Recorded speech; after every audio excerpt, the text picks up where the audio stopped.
Hello friends, स्वागत है आपका आपके अपने YouTube channel RBS study classes में। तो जो लोग पहली बार वीडियो को देख रहे हैं इसे सब्सक्राइब जरूर कर लें, जिससे कि आने वाली वीडियो का नोटिफिकेशन आपको मिलता रहे। तो हमारा चल रहा था क्विक रिवीजन, यूपी टेट के लिए चल रहा है हमारा क्विक रिवीजन। तो उसमें अब पे पढ़ना है सीडीपी को, यानी मनोविज्ञान को। तो मनोविज्ञान को पढ़ना है इसमें हमें। और अभी तक हम बुद्धि को पढ़ रहे थे, कुछ बुद्धि के बारे में हमने सीखा था, यानी बुद्धि की कौन परिभाषाएं किसने क्या दी, बुद्धि को किसने परिभाषा दी। थर्नडाइक के अनुसार बुद्धि को कितने भागों में बांटा गया था, बुद्धि की विशेषताएं क्या थी। और बिना के एक तत्व सिद्धांत के बारे में पढ़ चुके हैं, दो कारक सिद्धांत के बारे में पढ़ चुके हैं। जो दो कारक सिद्धांत जो स्पीयरमैन ने दिए थे, जी फैक्टर और एस फैक्टर के बारे में पढ़ चुके हैं, और बहुतत्व के बारे में जान चुके हैं। और अब आता है हमारा न्याय प्रतिदर्श का सिद्धांत। अब हमारा पढ़ेंगे न्याय प्रतिदर्श का सिद्धांत, दर्श का सिद्धांत। अब न्याय प्रतिदर्श के सिद्धांत के बारे में हम जानेंगे। तो न्याय प्रतिदर्श का सिद्धांत क्या है? न्याय प्रतिदर्श का सिद्धांत जो दिया था वो थॉमसन ने दिया था। वो किसने दिया था? वो थॉमसन ने। न्याय प्रतिदर्श का सिद्धांत किसने दिया था? वो थॉमसन ने दिया था। और इन्होंने बताया था, थॉमसन ने दिया था, और इन्होंने ये 1955 में दिया था। 1955 में दिया था। और थॉमसन ने बताया कि थॉमसन ने बताया कि व्यक्ति में बहुत सारी योग्यताएं होती हैं। इन्होंने बताया कि व्यक्ति में बहुत सारी योग्यताएं होती हैं। जब व्यक्ति किसी कार्य को करता है तो वे सभी योग्यताओं में से थोड़ा सैंपल, यानी उन्होंने बताया कि व्यक्ति में बहुत सारी विशेषताएं होती हैं। उन्होंने बताया कि व्यक्ति में बहुत सारी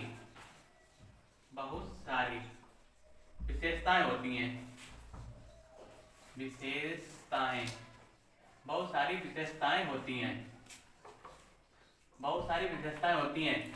उन्होंने बताया कि व्यक्ति में बहुत सारी विशेषताएं होती हैं, और जब व्यक्ति किसी कार्य को करता है तो सभी योग्यताओं में से, उन्होंने बताया कि व्यक्ति में बहुत सारी विशेषताएं होती हैं। और जब व्यक्ति किसी कार्य को करता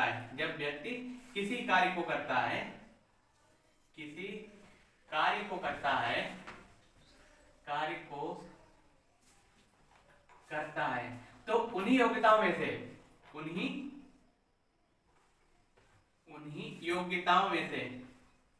उन्हीं योग्यताओं में से, यानी क्या करता है कि व्यक्ति में बहुत सारी विशेषताएं होती हैं, और जब व्यक्ति किसी कार्य को करता है तो उन्हीं सभी योग्यताओं में से थोड़ा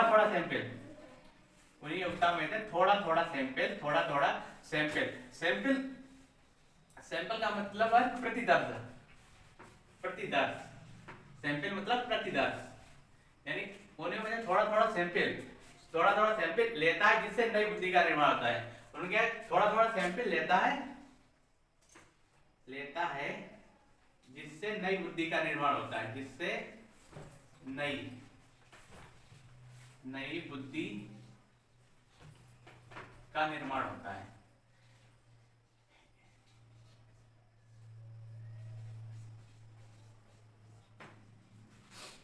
क्या बताया? न्याय प्रतिदर्श का सिद्धांत जो दिया था वो थॉमसन महोदय ने दिया था, और 1955 में दिया गया था। थॉमसन महोदय ने 1955 में दिया था। और उन्होंने बताया कि व्यक्ति में बहुत सारी विशेषताएं होती हैं। जब व्यक्ति किसी कार्य को करता है तो उन्हीं योग्यताओं में से थोड़ा सैंपल मतलब प्रतिदर्श, थोड़ा सैंपल लेता है, जिससे नई बुद्धि का निर्माण होता है। तो ये क्या था? न्याय प्रतिदर्श का सिद्धांत। ये किसका सिद्धांत था? न्याय प्रतिदर्श का सिद्धांत। अब हम पढ़ेंगे समूह कारक का सिद्धांत। तो समूह कारक का सिद्धांत किसने दिया था? ये थर्स्टन ने दिया था। समूह कारक का सिद्धांत किसने दिया था? थर्स्टन ने दिया था। और उन्होंने बताया था बुद्धि ना सामान्य कारकों का संग्रह है, ना विशिष्ट कारकों का संग्रह है। उन्होंने बताया बुद्धि ना तो सामान्य कारकों का संग्रह है और ना ही विशिष्ट कारकों का संग्रह है।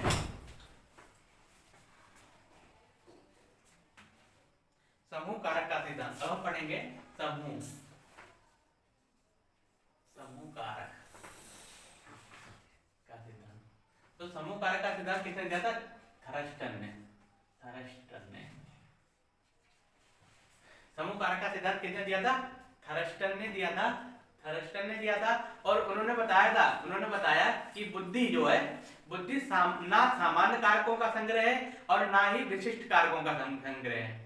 थर्स्टन ने बताया कि बुद्धि जो है ना तो सामान्य कारकों का संग्रह है, उन्होंने बताया ना कि बुद्धि जो है, बुद्धि ना तो सामान्य कारकों का संग्रह, ना तो सामान्य कारकों का संग्रह है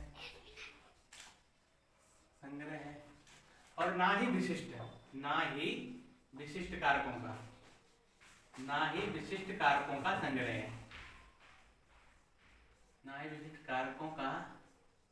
संग्रह है। उन्होंने बताया बुद्धि जो है ना तो सामान्य कारकों का संग्रह है और ना ही विशिष्ट कारकों का संग्रह है, बुद्धि बल्कि किसी भी बालक की बुद्धि अनेक मानसिक योग्यताओं का समूह है। उन्होंने बताया बुद्धि ना तो सामान्य कारकों का संग्रह है और ना ही विशिष्ट कारकों का संग्रह है। उन्होंने बताया बल्कि बुद्धि जो है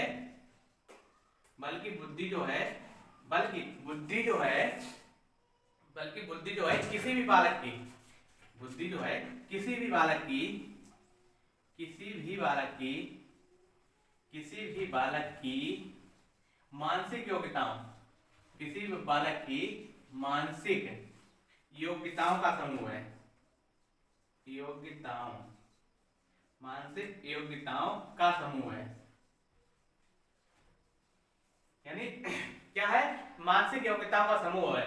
तो समूह कारक सिद्धांत जो दिया था थर्स्टन ने दिया था, और उन्होंने बताया बुद्धि ना तो सामान्य कारकों का संग्रह है और ना ही विशिष्ट कारकों का संग्रह है, बल्कि बुद्धि जो है किसी भी बालक की मानसिक योग्यताओं का संग्रह है। मानसिक योग्यताओं का संग्रह मतलब समूह है, ठीक है। और इस सिद्धांत को पीएमए सिद्धांत भी कहते हैं। इसी सिद्धांत को क्या कहते हैं? इस सिद्धांत को पीएमए यानी पीएमए सिद्धांत कहते हैं। पीएमए सिद्धांत का मतलब हुआ primary mental ability.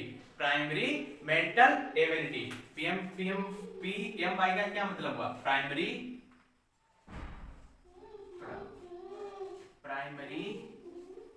Mental ability.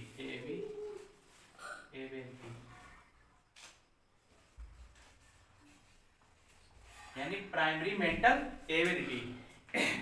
तो क्या हुआ था? समूह कारक का सिद्धांत दिया था, थर्स्टन ने दिया था, और इन्होंने बुद्धि ना तो सामान्य कारकों का संग्रह है और ना ही विशिष्ट कारकों का संग्रह है, बल्कि बुद्धि किसी भी बालक की मानसिक योग्यताओं का समूह है। क्या था? बुद्धि जो थी किसी भी बालक की मानसिक योग्यताओं का समूह है। और इस सिद्धांत को पीएमए का सिद्धांत भी कहते हैं। पीएमए यानी प्राइमरी मेंटल एबिलिटी, यानी प्राइमरी मेंटल एबिलिटी भी कहते हैं। तो इन्होंने व्यक्ति के गुणों को पृथक किया और उन्हें मापने की विधि निकाली। थर्स्टन ने क्या किया कि उन्होंने व्यक्तियों के गुणों को पृथक किया। थर्स्टन ने क्या किया था? इन्होंने व्यक्ति के गुणों को पृथक किया था। व्यक्ति के गुणों को पृथक किया। व्यक्ति के गुणों को पृथक किया और जो इन्हें थर्स्टन ने क्या किया? व्यक्ति के गुणों को पृथक किया था और उन्हें मापने की विधि निकाली थी। और उन्हें मापने की विधि निकाली थी।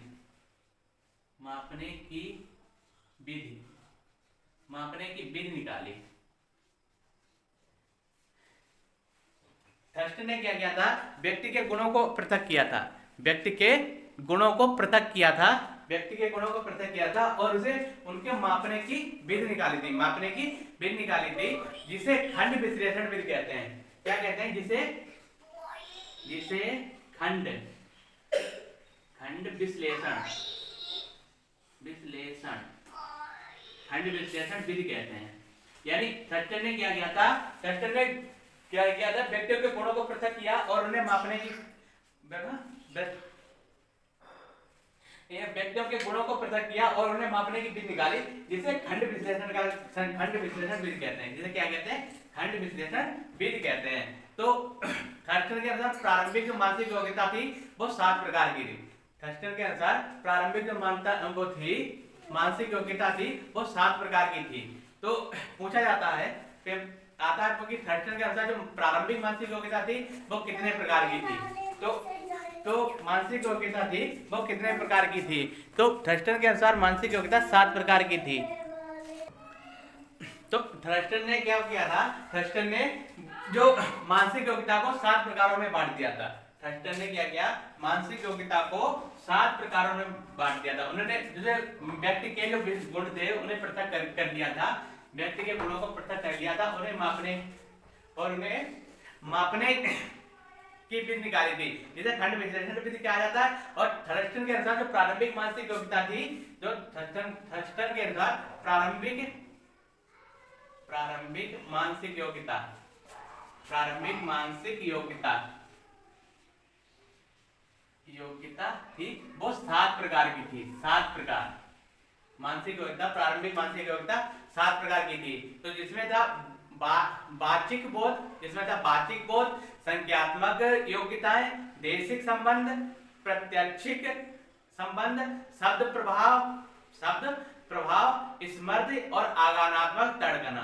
क्या थी, देखो मानसिक जो थर्स्टन के साथ प्रारंभिक मानसिक योग्यता 7 प्रकार की थी। तो पहला था वाचिक बोध, दूसरा था संख्यात्मक विश्लेषण। क्या था, संख्यात्मक विश्लेषण या योग्यता संख्यात्मक विश्लेषण या संख्यात्मक योग्यता। फिर था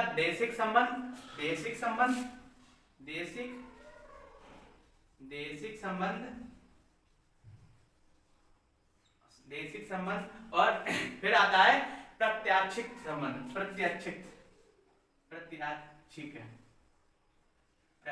संबंध, देशिक संबंध, प्रत्याक्षिक संबंध और फिर आता शब्द प्रभाव,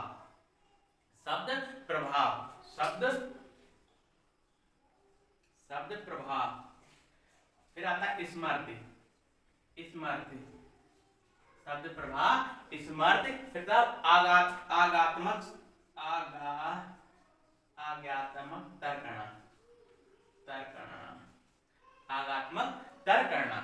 आज्ञात्मक तर्कना। यानी प्रारंभिक जो मानसिक योग्यता थी, तो नंबर 1 थी वाचक बोध, नंबर 2 संख्यात्मक योग्यता, नंबर 3 देशिक संबंध, नंबर 4 था प्रत्यक्षिक संबंध, नंबर 5 था शब्द प्रभाव, नंबर 6 था स्मृति और नंबर 7 का आगमन तर्कना। तो इस प्रकार थर्स्टन के अंदर मानसिक योग्यता को 7 प्रकार के उसमें डिवाइड किया गया, उसमें बांटा गया था। ठीक है, अब हमें पढ़ना है हमें बुद्धि का त्रिपाची सिद्धांत। हमें पढ़ना था। तो बुद्धि का जो त्रिपाची सिद्धांत था, इस सिद्धांत को रॉबर्ट स्टर्न वर्न ने किया था। उनके अंदर क्या बताया गया कि बुद्धि जो थी वो बुद्धि एक योग्यता है, बुद्धि का त्रिपाची सिद्धांत, बुद्धि का त्रिपाची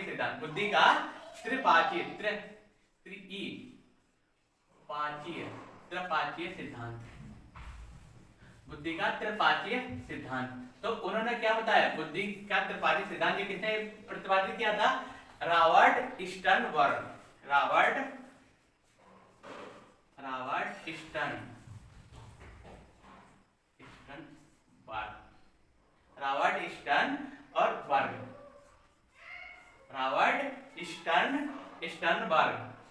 स्टर्नबर्ग ने किया था। इन्होंने बताया था कि यह बुद्धि वह एक योग्यता है। इसमें क्या होता है, बुद्धि एक योग्यता है, बुद्धि एक योग्यता है। इन्होंने बताया कि बुद्धि एक क्या है, बुद्धि एक योग्यता है।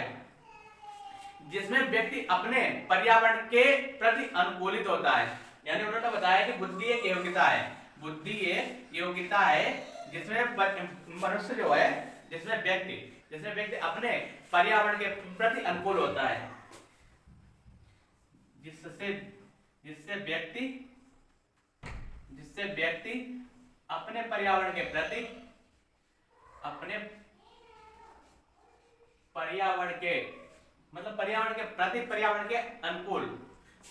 प्रति अनुकूल होता है, पर्यावरण के प्रति अनुकूल होता है, अनुकूल होता है।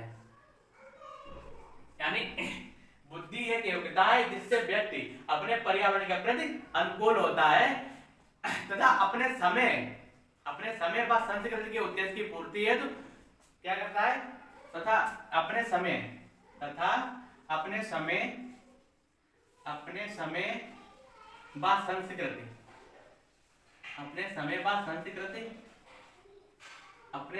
व संस्कृति के उद्देश्य की पूर्ति हेतु,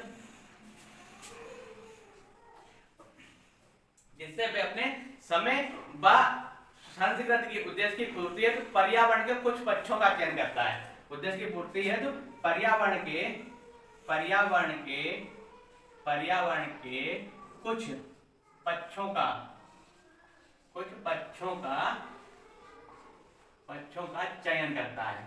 कुछ पक्षों का चयन करता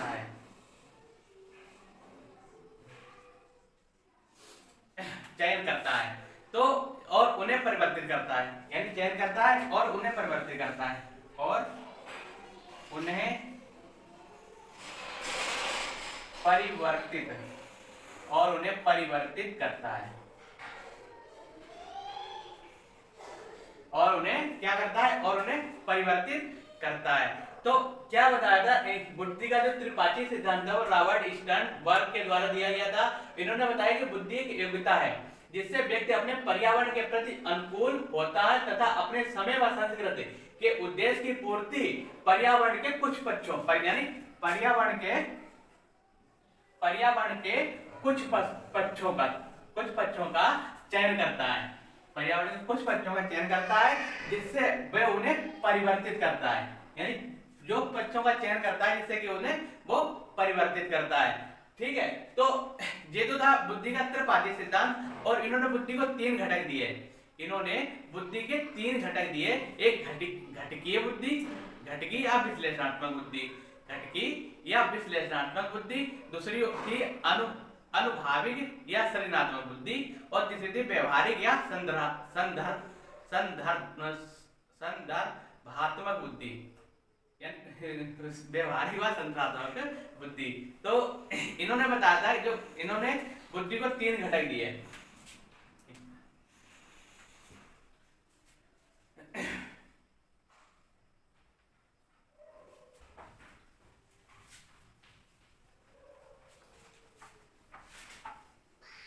इन्होंने बुद्धि के 3 घटक दिए। बुद्धि के 3 घटक दिए। बुद्धि के 3 घटक दिए। 3 घटक दिए। बुद्धि के 3 घटक दिए। ठीक है, तो बुद्धि के 3 घटक दिए। तो पहला था घटक, एक पहला नंबर घटकीय बुद्धि, घटकीय अविश्लेषणात्मक या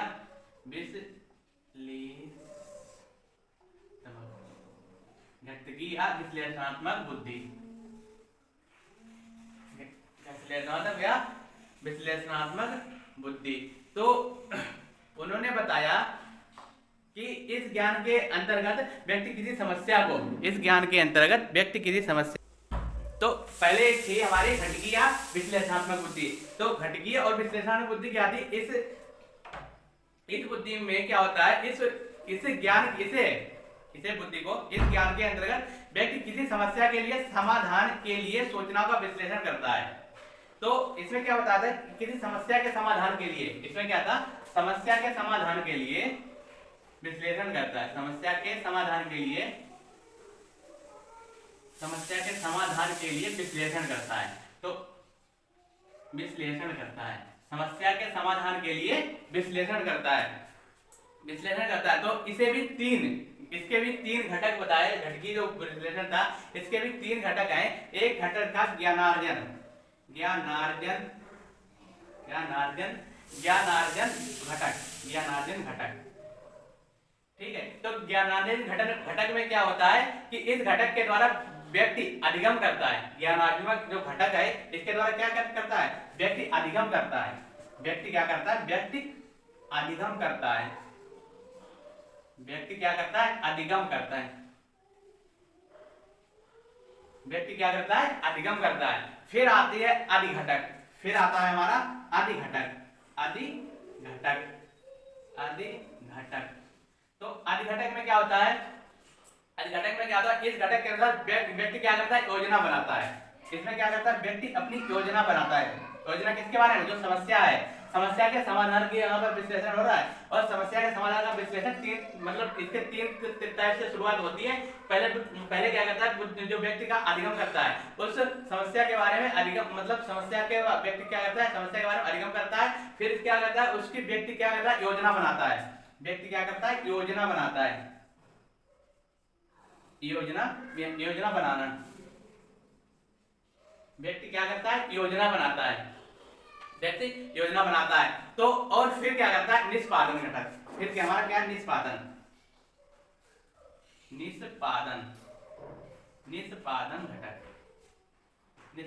घटक। तो निष्पादन घटक में क्या करता है, निष्पादन घटक इससे व्यक्ति कार्य का निष्पादन कर देता है। यानी कार्य का निष्पादन मतलब कार्य खत्म कर देता है। कार्य का निष्पादन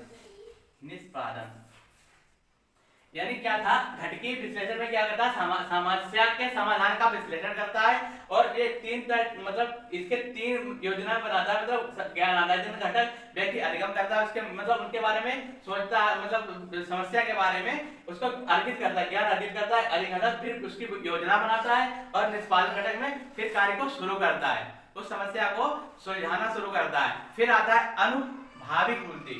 फिर हमारी आती है अनुभाविक बुद्धि। अनुभाविक बुद्धि। तो अनुभाविक बुद्धि क्या होती है, अनुभाविक बुद्धि या सृजनात्मक बुद्धि, इसे सृजनात्मक बुद्धि भी कहते हैं। सृजनात्मक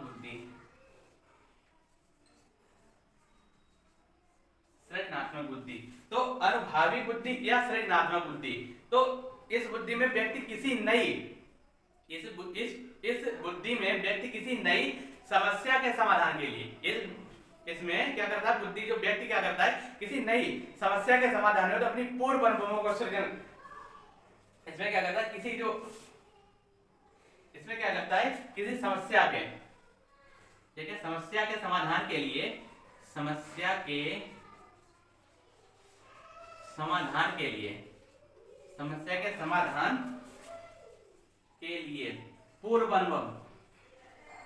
पूर्व अनुभव यानी जो समस्या के समाधान के लिए क्या करता है, पूर्व अनुभवों का सृजन रूप से प्रयोग करता है। पूर्व अनुभव का प्रयोग करता है, सृजनात्मक रूप से क्या करता है, पूर्व अनुभव का सृजनात्मक रूप से प्रयोग करता है। पूर्व अनुभव का सृजनात्मक रूप से प्रयोग करता है। पूर्व अनुभव को सृजनात्मक रूप से प्रयोग करता है। फिर आता है हमारा व्यवहारिक बुद्धि। फिर आती है हमारी व्यवहारिक बुद्धि। चलिए हम करते हैं व्यवहारिक बुद्धि। तीसरा हमारा आता है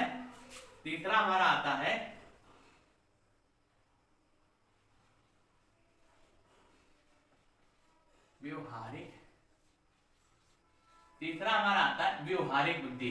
तो व्यवहारिक बुद्धि क्या होती है, इसके अंदर व्यक्ति अपने दिन प्रतिदिन के जीवन में आने वाली समस्याओं को निपटाता है। तो इसमें क्या करता है, व्यक्ति अपने दिन प्रतिदिन, इसमें क्या करता है, व्यवहारिक बुद्धि में क्या करता है, मनुष्य अपने दिन प्रतिदिन जीवन में आने वाली समस्याओं को निपटाता है। ऐसे व्यक्ति नवीन वातावरण में आसानी से स्वयं को क्या समायोजित कर लेता है। ऐसी बुद्धि वाले व्यक्ति क्या करते हैं, नवीन वातावरण में